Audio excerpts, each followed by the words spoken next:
I almost didn't take the job. 3 blocks out of my way, paid worse than the others, some old print shop that still ran a letterpress like it was 1962. But the ad said need steady hands, and I liked that. Steady hands. Like the machine mattered more than the money. Mira answered the door with ink on her wrist and a pencil behind her ear she'd clearly forgotten was there. She didn't smile right away. Just looked at me, up, down, like she was deciding whether I'd break something. "You're younger than I expected," she said. "You're shorter than your voice on the phone," I said, and immediately regretted it.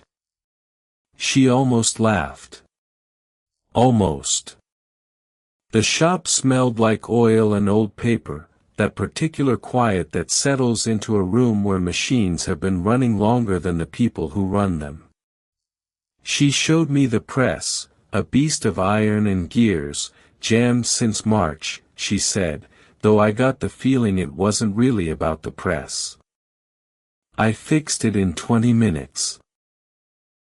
She stood behind me the whole time, arms crossed, not talking, and I could feel her watching my hands like they were saying something she wasn't ready to hear. When it finally clicked back to life, she exhaled, not relief exactly. Something closer to disappointment. "That's it, then," she said. "You're done." I wasn't. I knew I wasn't.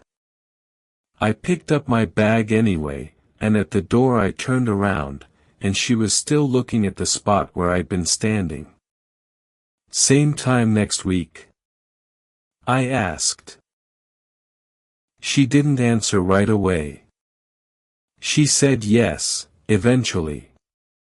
Same time next week turned into twice a week, then whenever something in the shop needed fixing, and things kept needing fixing in ways that felt almost arranged. I never said that out loud. Neither did she. I learned things without asking.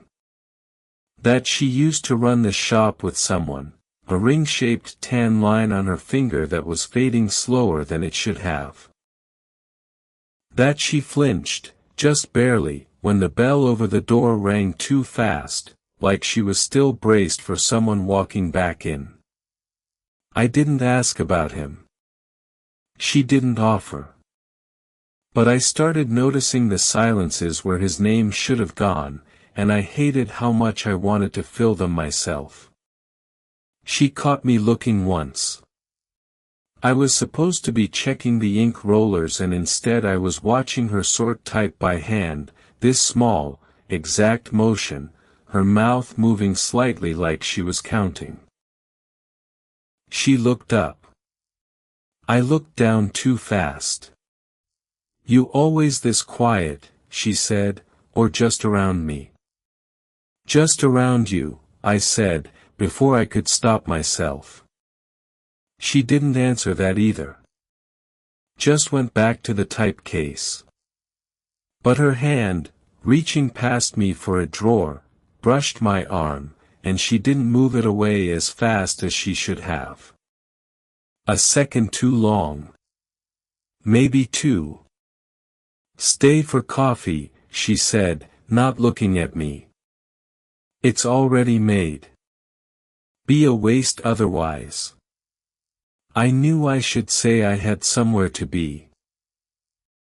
I didn't say that. The coffee went cold between us. We didn't drink much of it. She talked more than usual that night, about the shop, about her father teaching her to set type when she was 9, her hands too small for the composing stick.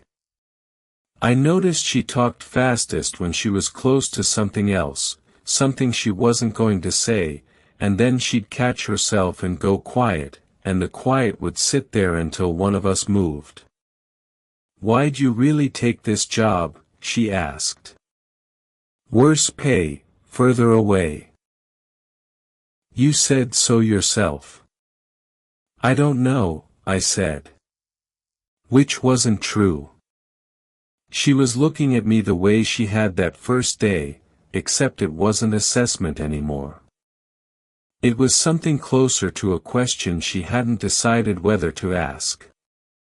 Her hand was flat on the counter, close to mine, close enough that moving either one felt like it would mean something.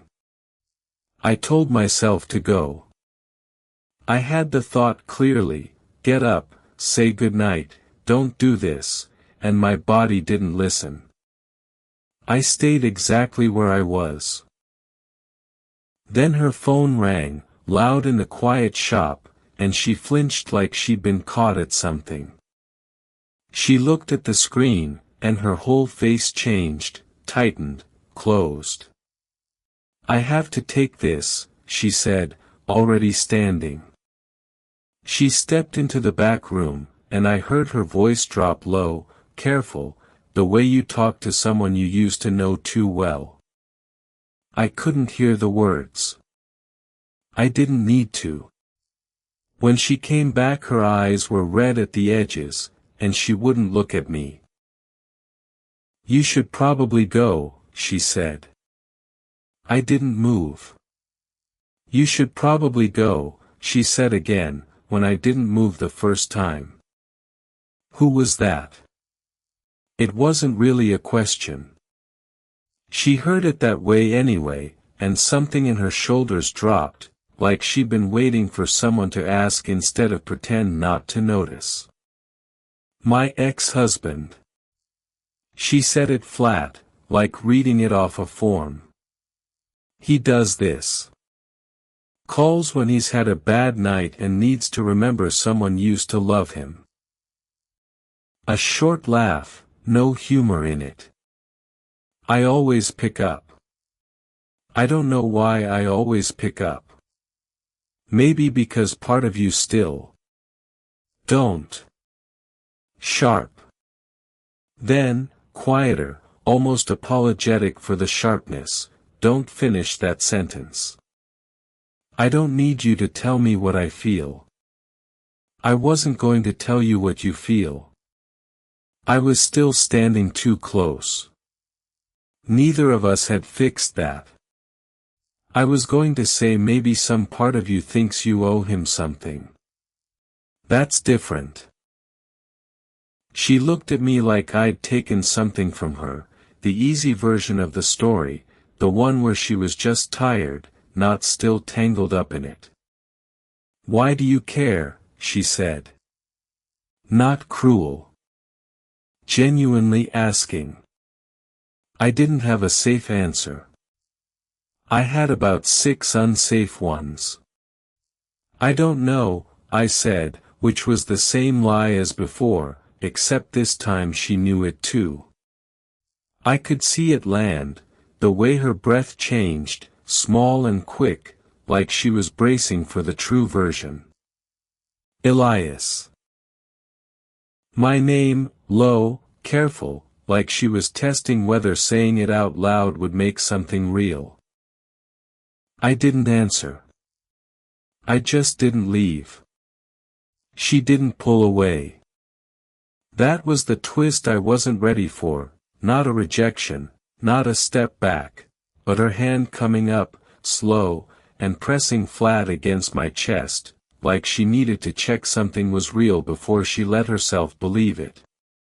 You want to know why I hired someone worse qualified for more money than I could afford, she said. I saw you first. Months before the ad went up. I didn't understand, and she could see that on my face, so she kept going, fast now, like she'd been holding this for longer than tonight. You used to walk past here every morning. Same time, same street. I don't even know where you were going. I just started watching for it. And then one week you stopped, and I realized how much I'd been looking forward to something I never once said hello to. Her laugh was shaky, disbelieving of herself. So I put an ad up for a job I didn't really need filled. I told myself it was about the press. It wasn't about the press. No. Barely a whisper. It was never about the press. Everything I thought I understood about this, who was watching who was the reckless one, who had more to lose, turned over at once. She hadn't just noticed me that first day. She'd been waiting for me long before that, quietly, the way you wait for something you've decided you're not allowed to want. Say something, she said, her hand still there, still not moving. I covered her hand with mine instead. I didn't say anything smart. There wasn't anything smart to say.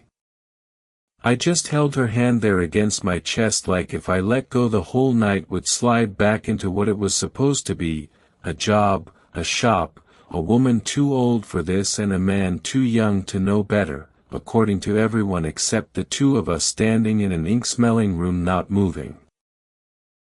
This is stupid, she said, but she didn't take her hand back. Probably. I'm 46. I know how old you are. You don't know what people will say. I don't care what people will say. I meant it more than I'd meant anything in longer than I could remember. I care that you put an ad up for a job that didn't need filling because you didn't want to stop looking for me. Her eyes were wet now, not falling, just there, and she pressed her forehead briefly against my shoulder like she needed a second to not be looked at. I've spent 3 years being careful, she said into my shirt. Careful not to want anything. It was easier. You don't have to be careful with me. She pulled back enough to look at me, really look, the way she had that first day, except every version of hesitation was gone from it now. If I do this, she said, I'm not doing it halfway. I don't have it in me anymore to do anything halfway. Then don't. She kissed me first. Not rushed, like she'd already decided, days ago, and was only now letting herself catch up to it. When she pulled back, she was smiling, unsteady, real. Same time next week. She said, isn't going to cut it anymore. The letterpress still jams sometimes. I fix it anyway, even now, even though I don't need the excuse anymore. Some habits you keep because of what they used to mean. Her ex stopped calling, or she stopped picking up, I never asked which. Some things you let stay unsaid on purpose, because dragging them into the light doesn't make you closer, it just makes the wound visible again. I understood that about her eventually. That her silences weren't walls, they were just places still healing. We didn't tell people right away. When we did, some of them had opinions. Mira used to brace for those conversations like she was waiting to be told she was foolish.